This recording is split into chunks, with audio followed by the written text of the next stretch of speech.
I have this ranking from a guy that I really like, Tom Fornelli. So the way he breaks it down is that he uses statistical analysis to tell you where these quarterbacks should rank.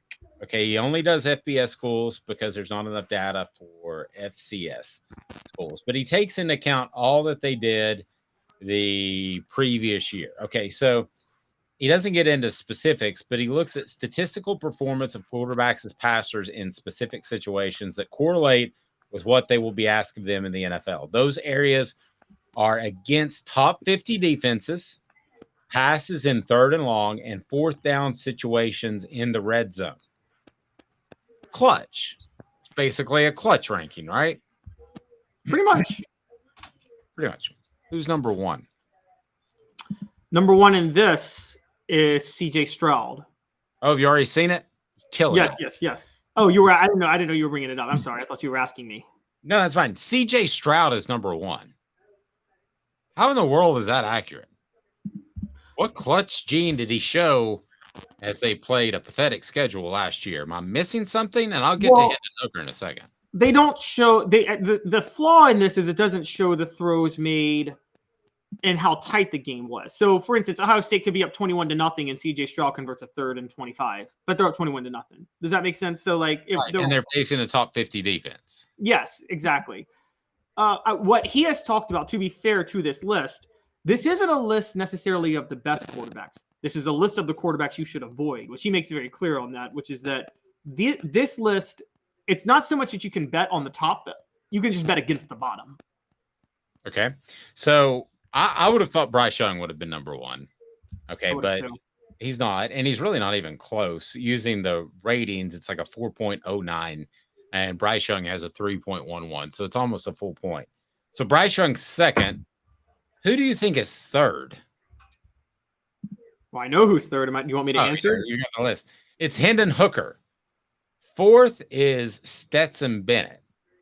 Fifth is Malik Cunningham. I can keep going. 6 is Dorian Thompson-Robinson. 7 is Sean Clifford. 8 is Aiden O'Connell. 9 is Clayton Tune. Just go ahead and jump in there when I haven't mentioned Will Levis, Anthony Richardson, or some of the other guys that appear to be being ranked ahead of Hendon Hooker. Will Levis, for the record, comes in at number 12. Anthony Richardson at number 15. Those are the type of picks that get you fired as a GM. Yes. So what this list means is you can't guarantee that Bryce Young, CJ Stroud, or Hendon Hooker will succeed. You can guarantee that Will Levis and Anthony Richardson will not succeed. Okay. That's what the list shows. So what we're trying to do is we're trying to find our way through the smoke screen, because there are a lot of smoke screens around the draft. So I ask you, Caleb, first down, end of the day, this is our final say. The draft is this week. Where does Hendon Hooker go? Closest wins a gift certificate to Craven Wings. How about that? So I did my picks yesterday on where I think, and everybody's going to land. You guys can check it out on offthehooksports.com. And I gave the specific round pick and team I think is going to take them. I think Hendon Hooker goes in the second round with the 37th pick to the Seattle Seahawks. Okay. So I'm going to play over-under with you. I'm going to go over. And this has nothing to do with Hendon Hooker. Please don't hate me on the message board. I just feel like this is a smoke screen. I feel like there's a lot of smoke screening going on to scare people into trading up because Hendon Hooker might go with pick 27 overall. So I'm gonna take the over. So basically, I have Hendon Hooker in the third round. Second down, Darnell Wright. First round for sure, or is this a smoke screen to get people to trade up and try to grab him? This is first round for sure. He's going to the Pittsburgh Steelers. He's going to be the 17th pick by Pittsburgh. They need an offensive lineman. Darnell Wright's a perfect fit for them. I think he's a perfect fit too, but man, 17 seems a little high for me, especially for a guy that before last year, people have questioned his work ethic. Now, that might be people nitpicking. That might be smoke screening. Yeah, let's bring this up because I talked about this yesterday. Bob McGinn, an NFL scouting reporter, says that one scout has quoted Darnell Wright as, quote, never being much of a worker, barely does enough to get by, doesn't cooperate. Dave, you told me yesterday that some of those things were said about Wright before last year, right? Yeah, I think he was a ho-hum player before last year. Okay. Sounds crazy. I would have believed that that's not a smokescreen because it jives with what you've told me. The reason I believe it is a smokescreen now to try to lower him so he'll be available is because the phrase doesn't cooperate. I've never heard doesn't cooperate. This is a guy that willingly moved between right and left tackle his whole career. He may not be a hard worker, but he seemed like he always did what he was told at the very least. That's a good point. That does sound like draft BS. All right. Byron Young. What's your over-under on him? You made the pick on offthehooksports.com. Yep, I've got Byron Young going with the third pick to the Buffalo Bills. Third round, not third pick.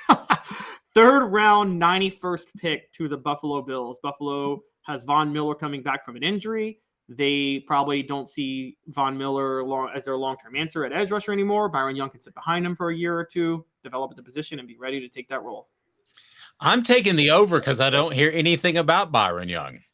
So I think teams are. I'm basing mine off smoke screening and my history of being able to read this in the past. So the highest rated Vol, as you have on offthehooksports.com, besides those three that we mentioned, that'll be fourth down. Who is it? My personal highest rated, who I think is going to be better. Brooks. I'm sorry. Kidding, Paxton Brooks. Paxton Brooks. No. My personal highest rated is Cedric Tillman. But I think Jalen Hyatt's going to go higher than him. I think the Dolphins are going to take Hyatt with the 51st pick in the second round. They had, if Jalen Hyatt, best case scenario, Dave, wouldn't you say is Tyreek Hill? Best case scenario. I mean, I think Tyreek Hill is the only receiver that can play the X, Y, and slot. So you're asking me, the best receiver of the generation. The ceiling, the ultimate. Yes. The ceiling is to be the best player of his generation. Okay. This style of player. Basically, that system, Mike McDaniel likes those speedy receivers that can kind of sneak out and get open down the sideline, and Tua can just chuck it and get it to him. Jalen Hyatt is that guy with a decent amount of height. If he's better than his 4.4 40 at the combine, and I'm hearing reports that many teams believe he is, then I think the Dolphins are going to take him. Even though I would personally take Cedric Tillman. Just a little nugget. Don't be surprised if Kansas City really likes Jalen Hyatt. I was down to Kansas City and Buffalo for my prediction. I was almost going to say Kansas City, but Kansas City and Miami. I was almost going to say Kansas City, but I decided to go with Miami. But it was a coin flip. Okay, well, I'm going to go. Let's make fourth down. Who goes higher, Jalen Hyatt or Cedric Tillman? I will go Jalen Hyatt, but Cedric Tillman has a better career. So me and you are saying the exact same thing. Jalen Hyatt, but Cedric Tillman has the better career. By the way, Cedric Tillman is going to go with the 71st pick to the New Orleans Saints. Cody Burns is the wide receivers coach in New Orleans. He's the one who really developed Cedric Tillman. I think he's in their ears a lot that they need a physical receiver, particularly with Derek Carr there.